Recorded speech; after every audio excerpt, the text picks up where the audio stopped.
대림절 세 번째 주일을 맞이해서 추운 날씨 가운데 예배 자리에 나온 모든 성도님들께 하나님의 크신 은혜와 축복이 함께 하시기를 바랍니다.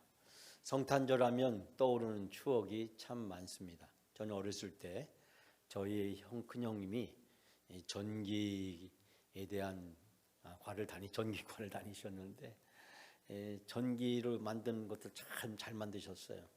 그래가지고 집에 산에 큰 호나무를 잘라다가 놓고 그 추리를 직접 이렇게 만들었습니다. 이 빨강, 노랑, 파랑 여러 가지 알록달록한 이 전구들을 직접 납으로 이렇게 떼어가지고 인도를 해가지고 불이 들어오게 하고 장식도 하고, 또 형님이 직접 만든 전축, 옛날 전축을 꾸민다고 했는데 전축을 만들었는데 형님이 여러 사람들 전축도 많이 만들어 주셨어요. 그런데 그 전축에서 서양의 팝과 특히 크리스마스 캐롤을 들었던 기억이 지금도 생생하게 납니다. 그러다 제가 교회 와서 이제 신앙생활을 하고 사역을 하면서 이 성탄절이 되면은 청소년부 중고등학생들과 청년들과 함께 온라이트 했던 기억이 지금도 생생하게 납니다.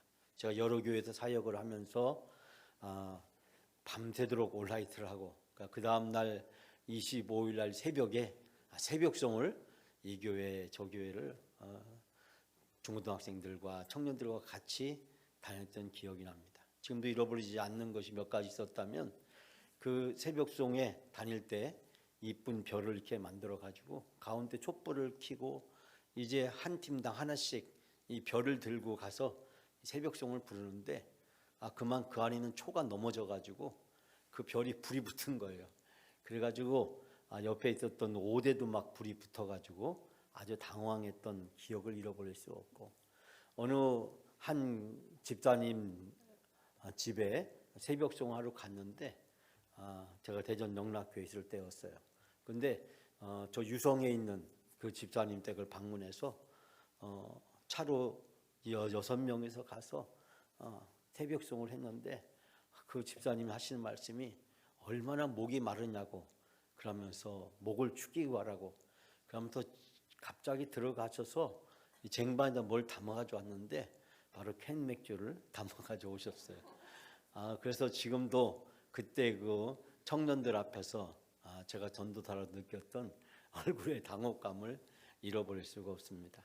성탄절하면 아름다운 추억도 있고 방금 말씀드렸지만 때로는 우리를 당혹해 하게 하는 추억도 많으리라고 생각합니다. 올 2023년도에 우리 영과 함께 모든 성도님들께 아름다운 성탄절의 추억을 선사하기 위해서 우리는 다음 주 오후 예배 때 성탄 전야제를 준비하고 있습니다. 여러분이 2023년도 성탄절을 사모하는 마음으로 또 추억을 회상하시면서 성탄절에 주신 은혜가 여러분이 함께 하시길 바랍니다. 우리가 성탄절하면 생각나는 사람이 많이 있죠. 안나와 시몬 같이 오랫동안 예수님이 오기를 기다리며 사모했던 분들도 계시고, 또 들에서 예수님의 탄생을 알게 돼서 예수님께 달려왔던 목자들의 이야기도 우리는 알고 있습니다. 또한 동방에서 먼 수천 킬로의 길을 떠나서 아기 예수님 메시아를 만나기 위해서 왔던 동방박사의 이야기도 알고 있습니다. 저는 오늘 여러분들에게 그 동방박사의 이야기로 초대하려고 합니다. 물론 평소에 여러분이 알고 있었던 동방박사의 이야기나 관점에서 이야기하지 않고 우리 각자의 관점에서 이 동방박사에 대한 새로운 접근을 한번 시도해 보려고 합니다. 여러분, 우리 마태복음에 소개하고 있는 이방인 이 동방박사, 그 동방박사들을 만나러 우리 마태복음에 한번 여행을 해보도록 하겠습니다. 자, 오늘 세 가지 얘기할 텐데 첫 번째 얘기는 여러분이 동방박사입니까? 라는 질문을 던져보고 싶습니다. 아마 이런 질문은 처음 들으셨을 거예요. 저는 오늘 여러분에게 묻고 싶습니다. 여러분이 동방박사입니까? 그 질문에 대해서 이 설교가 끝나고 나서 여러분이 답변을 해 주시길 바랍니다. 자, 오늘 주신 말씀 1절, 2절, 9절, 10절 우리가 다시 한번 우리가 함께 봉독합니다. 1, 2절입니다. 헤로드 왕 때 예수께서 유다 베들레헴에 나심에 동방으로부터 박사들이 예루살렘에 이르러 말하되 유대인의 왕으로 나신 이가 어디 계시냐? 우리가 동방에서 그의 묘를 보고 그에게 경배하러 왔노라 하니 9절 10절입니다. 박사들이 왕의 말을 듣고 갈새 동방에서 보던 그 별이 문득 앞서 인도하여 가다가 악이 있는 곳에 머물러 서 있는지라. 그들이 그 별을 보고 매우 기뻐하였더라. 아멘. 여러분, 유대인들은 오랫동안 메시아가 오기를 고대하고 있었습니다. 학자들은 이야기하기를 구약 성경의 3분의 1 정도에 해당되는 분량이 바로 오실 메시아에 대해서 예언하는 내용이거나 메시아와 관련된 내용이다라고 이야기를 합니다. 그만큼 유대인들은 메시아가 오기를 간절히 고대하고 기다리고 있었습니다. 그러다 보니까 유대인들의 관심사는 메시아가 언제 어떻게 오실 거냐는 것이었습니다. 그렇기 때문에 유대인들은 모이는 곳마다 그들이 사는 곳에서 늘 메시아 이야기를 했고, 유대인들이 당시 시대에 이 예루살렘과 팔레스타인 지방이 아니라 여러 나라에 흩어져 살아 있었습니다. 그 유대인들이 살고 있던 디아스포라에서 유대인들이 화제 중에 하나가 바로 메시아였습니다.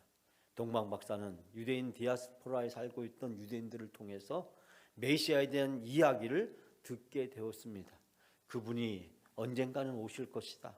그분이 오시면 이 세상에 놀라운 일이 생길 것이다. 그 이야기를 들었던 동방 박사들은 자기들도 메시아를 한 번쯤은 꼭 뵀으면 좋겠다라고 하는 기대감을 가졌습니다. 그런데 드디어 그 메시아가 이 세상에 오신다는 징조를 알 수 있는 별이 그들에게 나타났습니다. 그들은 서둘러 준비를 해서 바로 그 메시아를 만나기 위해서 길을 떠났습니다. 별이 인도하는 대로 수천 킬로를 떨어져서 그들은 예루살렘에 왔습니다. 왜냐하면 그들이 생각하기를 왕은, 이 메시아는 이 나라의 수도에서 태어날 것이라고 생각했기 때문에 아마 이 메시아 그분은 예루살렘에서 태어나지 않겠냐라고 생각해서 왔습니다. 오늘의 본문의 이야기는 바로 그 동방 박사들이 예루살렘에 방문하면서 생긴 이야기로부터 시작되고 있습니다. 오늘 말씀에 보니까 예루살렘에 큰 소동이 있었다라고 이야기하고 있는데, 이 큰 소동이 있었다는 것은 당황했다라는 것을 번역할 수가 있습니다. 즉 예루살렘에 헤롯과 많은 사람이 당황할 만한 놀라운 일이 생겼다는 것입니다. 전 여기에서 동방 박사의 초점을 두고 여러분과 이야기를 함께 나누기로 합니다. 여러분, 먼 나라의 이방인들이었습니다. 그들은 유대인 디아스포라에서 유대인들에게 메시아에 대한 이야기를 들었습니다. 그리고 메시아를 만나고 싶은 열망을 가지고 있었습니다. 드디어 메시아가 이 세상에 왔다라고 하는 징조를 보일 수 있는 별이 나타나자 그들은 준비를 해서 수천 킬로의 여행을 떠났습니다. 제가 여기서 드리고 싶은 말씀은 그들은 하나님의 선택적 은총을 받은 유대인이 아니었다는 겁니다. 그들은 이방인이었습니다. 그럼에도 불구하고 그들이 수천 킬로의 여행을 나서는 각오와 결단을 했다는 것입니다. 당시 시대에 여행을 떠난다는 것은 쉬운 일이 아니었습니다. 더더군다나 먼 나라로 여행을 떠난다는 것은 더욱더 어려운 일이었습니다. 그 여행길에 목숨을 도사리는 수많은 난관과 고비들이 기다리고 있었습니다. 그렇기 때문에 먼 나라로 여행을 떠난다는 것은 목숨을 잃을지 모른다는 각오와 결단이 없이는 불가능한 일이었습니다. 그들은 자기들의 목숨을 기꺼이 내어놓고 그 수천 킬로의 여행을 떠났습니다. 별이 인도하는 대로 가고 또 가고 또 가고 하루 이틀, 아마 그들이 수십 일에 거쳐서 몇 달에 걸쳐서 이 긴 여행을 떠나서 예루살렘에 도착할 수 있게 되었습니다. 사랑하는 여러분, 예수님을 만나기 위해서 목숨을 잃을 위협까지도 기꺼이 내놓는 이 동방 박사들의 각오와 결단은 무엇이었을까요? 우리는 예수님을 만나기 위해서 이런 각오와 결단을 하고 있을까요?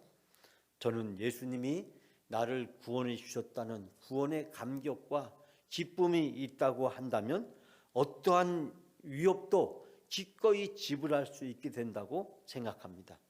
즉, 내 구원의 깊이가 나의 예수님에 대한 헌신과 결정을 한다라고 말씀을 드리고 싶습니다. 정말 예수 그리스도가 나를 위해서 십자가에 죽으셨고, 그 예수 그리스도를 통해서 내가 구원받았고, 그 예수 그리스도를 통해서 내가 하나님의 자녀가 되었고, 그 예수 그리스도를 통해서 영원히 사는 영생의 삶이 나에게 주어졌다는 확신을 가지고 있다면, 그 예수 그리스도를 위해서 수천 킬로 목숨을 잃을지 모르는 그 위험도 기꺼이 대가로 지불할 각오와 결단을 할 수 있다는 사실입니다. 그러나 내 구원의 깊이가 얕다면, 구원의 확신이 없다고 한다면 예수님을 위해서 내가 이런 각오와 결단을 한다는 것은 어렵다는 사실입니다. 사랑하는 여러분, 수천 킬로의 위험한 여행길을 무릅쓰고 나선 동방 박사, 그 동방 박사들이 2023년 성탄절을 보내는 여러분의 마음이 되시기를 바랍니다.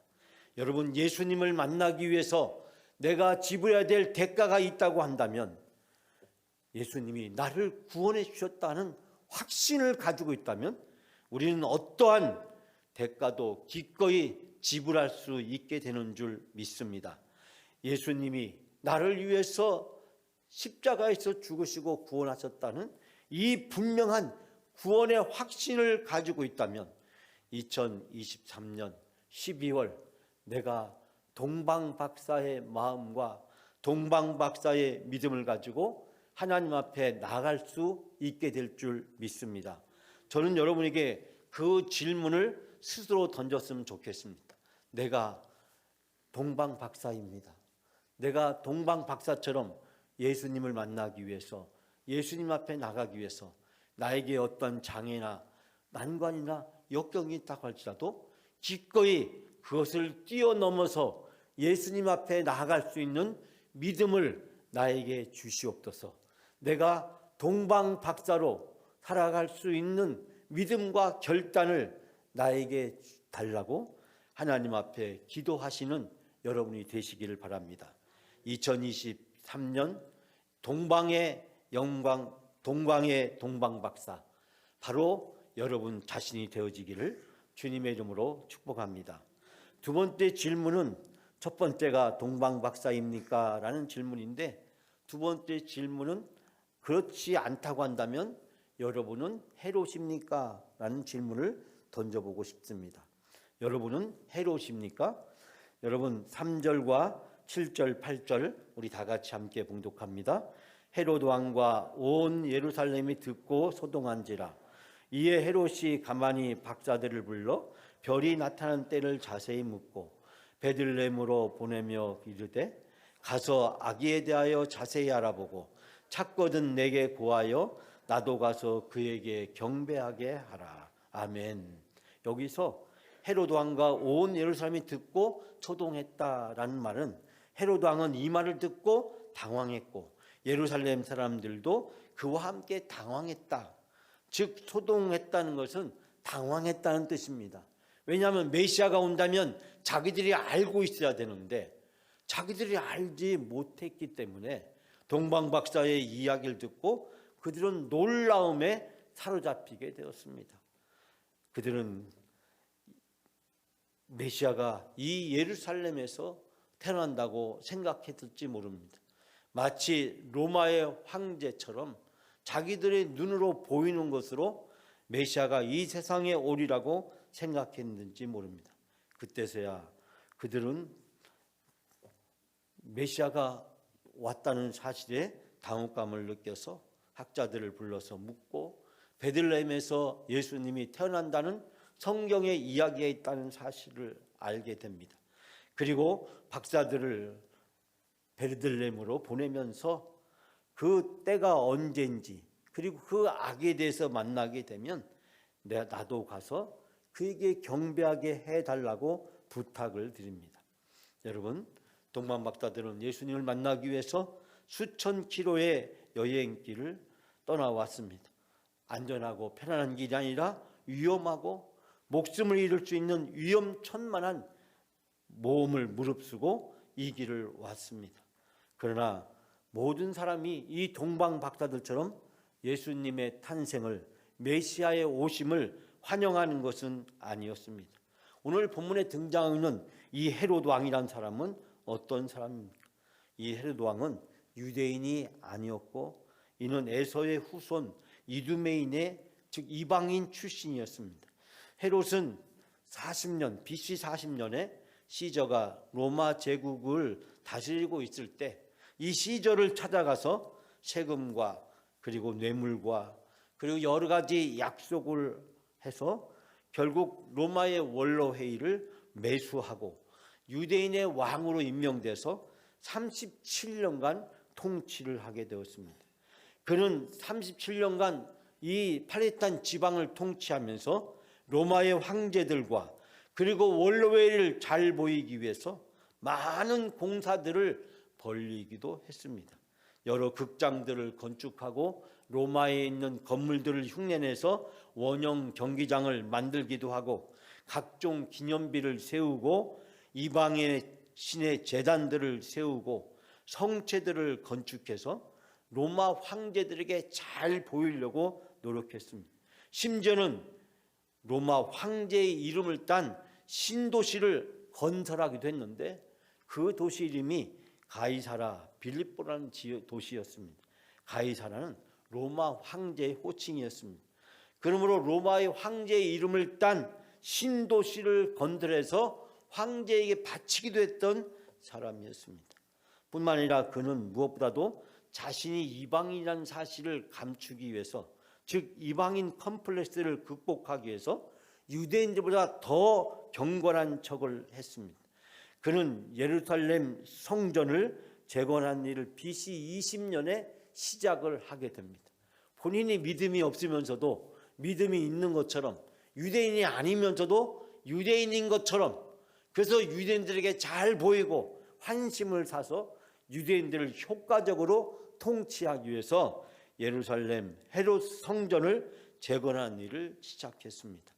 BC 20년에 시작된 이 성전 재건은 그가 죽은 후에 AD 68년에 완공되게 됩니다.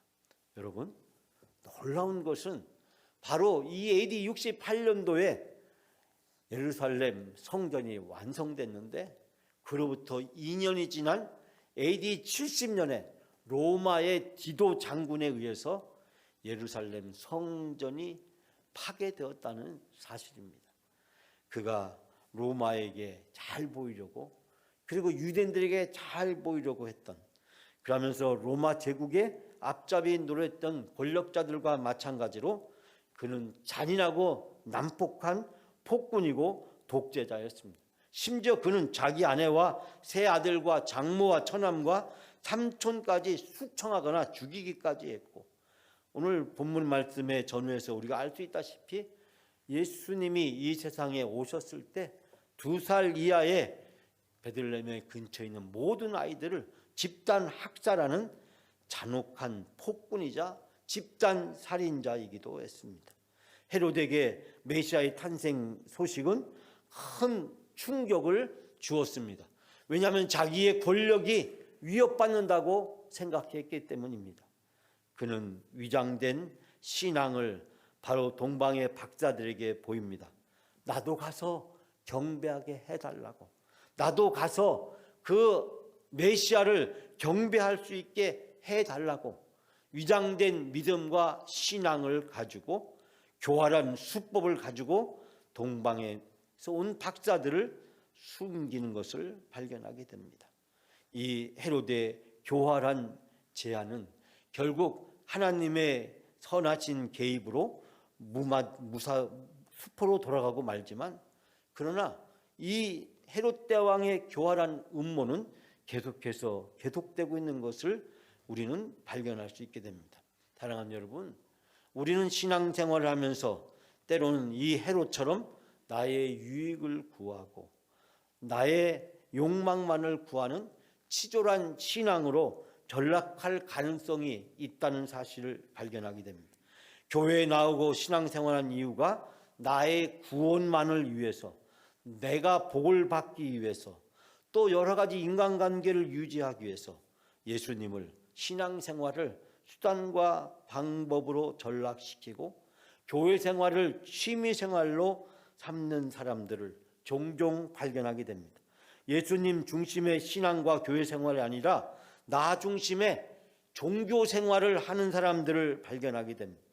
헤롯처럼 자기의 유익을 위해서 신앙생활을 하는 척하는 위선과 교만을 우리는 경계해야 됩니다.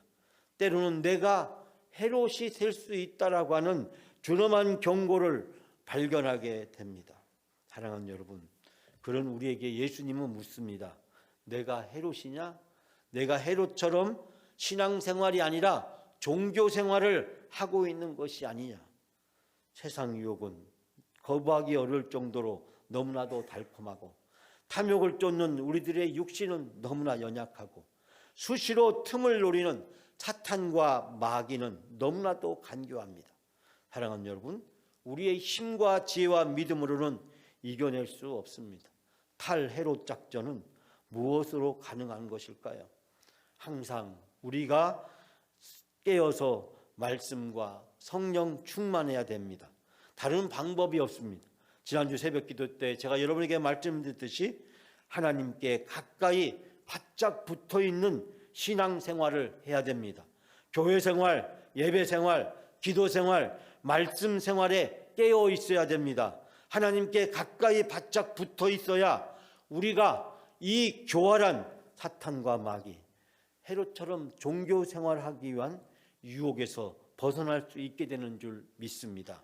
여러분, 올해 한 해를 돌이키면서 우리 자신에게 때로는 내가 헤롯처럼 종교생활을 한 것은 아닌지 우리 자신에게 조용히 질문을 던져보시는 여러분이 다 되시기를 바랍니다.